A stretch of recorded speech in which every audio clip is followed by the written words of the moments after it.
आज हम एसएससी में चल रहे सबसे बड़े स्कैम के बारे में बात करने वाले हैं।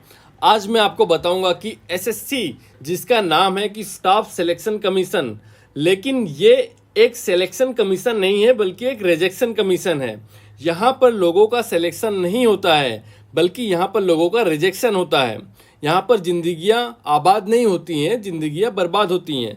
मैं आपको हर एक चीज़ के बारे में बताऊंगा कि किस तरह से एसएससी में जो बम्पर वैकेंसी आती है, चाहे वो 37,000 वैकेंसी हो या जो मात्र छोटी मोटी वैकेंसी आती है, चाहे 7,000, 8,000 या 5,000 वैकेंसी हो, इसमें किस तरह से 60% से ज़्यादा सीटें बर्बाद जाती हैं, मतलब वैकेंट जाती हैं। उसमें किसी का भी सिलेक्शन नहीं होता है और आपको लगता है कि 37,000 लोगों का सिलेक्शन हुआ या 7-8 हज़ार लोगों का सिलेक्शन होना। हर एक चीज़ के बारे में बात करेंगे कि जो CHSL की हाई कट ऑफ गई है 157, CGL 2022 की जो 300 प्लस कट ऑफ गई है, तो कितना बड़ा स्कैम चल रहा है और इसके लिए रिस्पॉन्सिबल है सिर्फ और सिर्फ एसएससी। आप सभी का साथ की ज़रूरत है, सभी टीचर्स के साथ की ज़रूरत है। इसके बारे में हम डिटेल में चर्चा करेंगे, हर एक चीज़ बताऊँगा। सबसे पहले बात करते हैं कि जितनी भी गवर्नमेंट जॉब कंडक्ट कराई जाती हैं, खास करके एसएससी के द्वारा, वो पूरा स्कैम है। इसमें कौन कौन सी आ गया? उसमें आपका CGL आ गया, CHSL आ गया, CPO आ गया, MTS आ गया, दिल्ली पुलिस, GD VD, जितनी परीक्षाएं होती हैं सारी परीक्षाएं। उसका कारण क्या है? सबसे पहले हम बात करते हैं SSC CHSL 2022 की। कल ही रिजल्ट आया है SSC CHSL 2022 का। इसकी कट ऑफ कितनी गई है? लगभग 157 समथिंग कट ऑफ गई है जनरल की, OBC की 154, ऐसा कुछ है। ठीक है, अब इतनी 157 कट ऑफ का मतलब आप समझ रहे हैं कि क्या है। मान लीजिए कि आप एग्जामिनेशन देने जाते हैं और उसमें से आपको पता है 100 क्वेश्चन है, आप उसमें से 80 क्वेश्चन करके आते हैं। 80 क्वेश्चन करेंगे तो अगर आपके 80 के 80 क्वेश्चन सही साबित होते हैं, मतलब पूरे के पूरे सही हो जाते हैं, तो आपके 160 नंबर आएंगे। समझ रहे हैं आप? मतलब अगर आप 80% पेपर करते हैं फिर भी आपका सिलेक्शन नहीं होगा, क्योंकि जितने 80 क्वेश्चन आपने किए उसमें कुछ तो गलत होंगे। ऐसा तो है नहीं कि सब कुछ सही हो जाएगा। मतलब अगर आप 80, 85%, 90% पेपर भी अटेम्प्ट करके आ रहे हैं तो गारंटी नहीं है कि आपका फाइनल सिलेक्शन की बात नहीं कर रहा हूँ, कि आपका टायर 1 का भी कट ऑफ क्रैक होगा, आपका टायर 1 का भी कट ऑफ क्लियर होगा। मतलब यहाँ पर आपको 100% पेपर करना है। अब 100% पेपर करने के बाद भी आपके मार्क्स 80 प्लस आने चाहिए, तब आपके 80 प्लस 80% से ज़्यादा आने चाहिए, तब जाके आपका टायर 1 क्रैक होगा। तो ये सिलेक्शन प्रोसेस है कि रिजेक्शन प्रोसेस है? ये मजाक चल रहा है। इसके बारे में दूसरी हम बात करते हैं CGL 2022 का कट ऑफ। CGL 2022 का कट ऑफ लोग प्रेडिक्शन लगा के बैठे थे 270 के आसपास जाएगी या उससे कम जाएगी, ठीक है। लेकिन जब कट ऑफ गई तो आसमान फाड़ दिया कट ऑफ ने, 130 के मतलब 300 के ऊपर कट ऑफ चली गई। तो यहाँ पर सबसे बड़ा प्रॉब्लम ये है कि यहाँ पर जो कट ऑफ, चले ठीक है, कट ऑफ जाने का कारण है पेपर आसान, वो सब बातें बाद में। लेकिन यहाँ पर सबसे बड़ा प्रॉब्लम ये है कि जो कट ऑफ जो आज 157 जा रही है ना, एक दिन आएगा 190 प्लस कट ऑफ चली जाएगी और आप कुछ नहीं कर पाएंगे। कट ऑफ जाने का सबसे बड़ा कारण ये है कि वैसे कैंडिडेट जिनका सिलेक्शन हो गया, 50% ऐसे कैंडिडेट्स हैं SSC CGL 2022 में जो ऑलरेडी वर्किंग है अलग अलग सेंट्रल गवर्नमेंट जॉब में। किसी को 4600-4800 ग्रेड पे मिला हुआ है, किसी को 2400-2800 ग्रेड पे मिला हुआ है। मतलब किसी ना किसी गवर्नमेंट जॉब में वर्किंग है। जो ये 50% लोग हैं या जो एकदम क्रीम लेवल के स्टूडेंट्स होते हैं, उनका बार बार एग्जामिनेशन में अपीयर होना, जब वे लोग बार बार एग्जामिनेशन में अपीयर होते हैं, इसके कारण क्या होता है, जो टायर 1 की कट ऑफ है या टायर 2 की भी कट ऑफ है वो एकदम हाई चली जाती है। अब ऐसा नहीं है कि वो टायर एग्जामिनेशन में अपीयर होकर जॉब ले रहे हैं। यहाँ ये गलत फहमी आप बिल्कुल मत पालना कि कोई भी कैंडिडेट टायर 1 या टायर 2 में अपीयर हो रहा है, एग्जामिनेशन में अपीयर हो रहा है, CGL में या CHSL में या किसी और एग्जामिनेशन में, तो उसको जॉब ले रहा है। वहाँ पे वो जॉब लेने के लिए अपीयर नहीं हो रहा है, वहाँ पर सीट वेस्ट करने के लिए अपीयर हो रहा है। और ये मैं पूरा डेटा के आधार पर कह रहा हूँ, ये अपने मन से नहीं कह रहा हूँ, आपको मैं डेटा दिखाऊंगा हर एक चीज़ के बारे में। तो वहाँ पर वो अपीयर हो रहा है सिर्फ और सिर्फ सीटें वेस्ट करने के लिए। जहाँ पर 50, अगर मान लीजिए 37,000 सीटें हैं, 37,000 सीटें हैं SSC में, तो उसमें से 50% सीटें जो हैं वो वेस्ट जा रही हैं जॉब, और मात्र 50% या उससे भी कम लोगों को मिल रही है। उसके बारे में हमें नहीं पता। उसका कारण क्या है? वेटिंग लिस्ट नहीं है SSC में।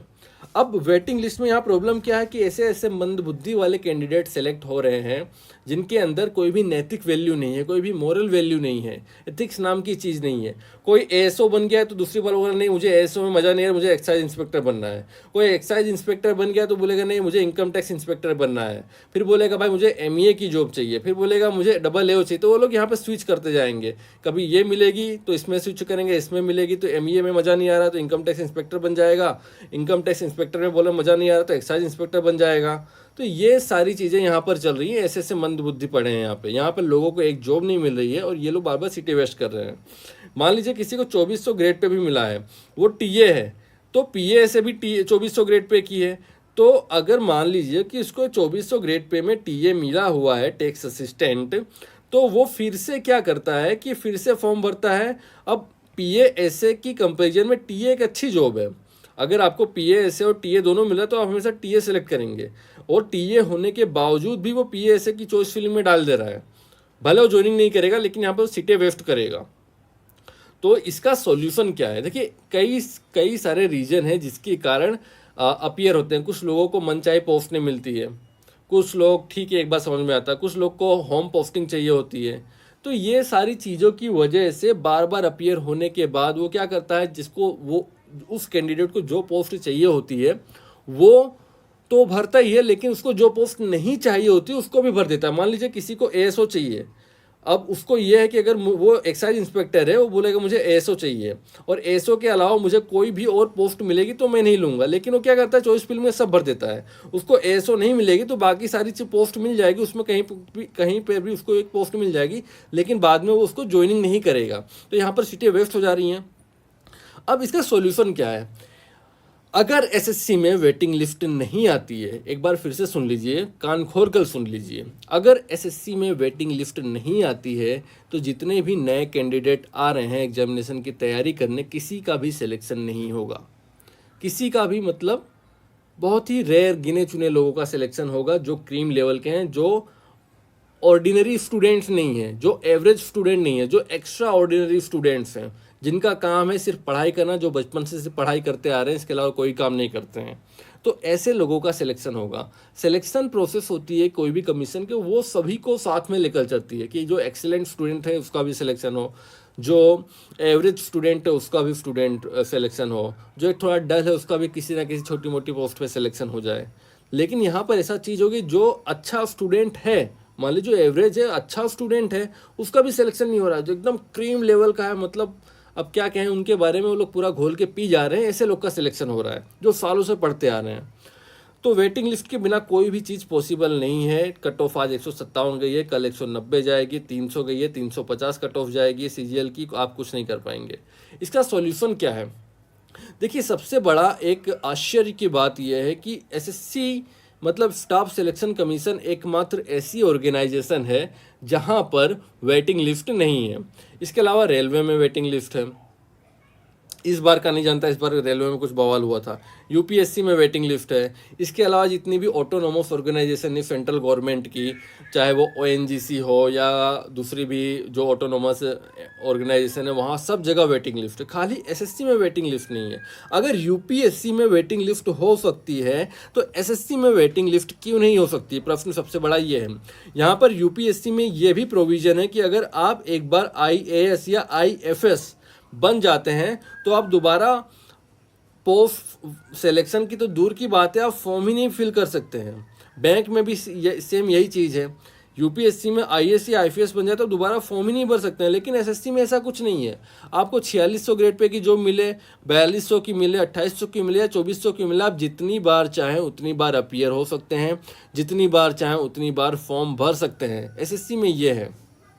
और यहाँ पर यूपीएससी में कि आप 6 बार से ज़्यादा यूपीएससी को अटेम्प्ट नहीं कर सकते हैं। एसएससी में कोई ऐसा कुछ 6 बार का प्रोविज़न नहीं। आप 18 साल से ऊपर हैं तो आप जब तक आपकी एज लिमिट नहीं हो जाती है, जब तक चाहे आपको जनरल के हो या एसटी एससी ओबीसी के हो, जब जो भी आपको रिजर्वेशन मिला है, जब तक आपकी एज क्रॉस नहीं हो जाती, अगर आप 30 साल तक या 33 साल तक या 35 साल तक आप एग्जामिनेशन देते रह सकते, 10-15 अटेम्प्ट आप आराम से दे सकते हैं। अगर आपको और ऐसा एसएससी में ऐसा कुछ नहीं, अगर आपको 4600 ग्रेड पे की जॉब मिली है तो यहाँ पर एसएससी को ऐसा करना चाहिए, अगर आपने एक बार 4600 ग्रेड पे की जॉब ले ली है तो आप नीचे वाली जॉब नहीं ले सकते। आप दोबारा फॉर्म अगर आपको भरना है तो 4600 ग्रेड पे में ही स्विच कर सकते हैं, या नीचे वाली ग्रेड पे के लिए आप एलिजिबल ही नहीं होंगे। अगर आपको 4200 मिल गई है तो आप नीचे वाली ग्रेड जॉब के लिए आप एलिजिबल ही नहीं होंगे, नीचे वाली पोस्ट के लिए आज एलिजिबल ही नहीं होंगे। ये एक प्रोविज़न लाना चाहिए, तभी एसएससी में कुछ होगा। और एसएससी ऐसा क्यों नहीं कर रही है हमें नहीं पता।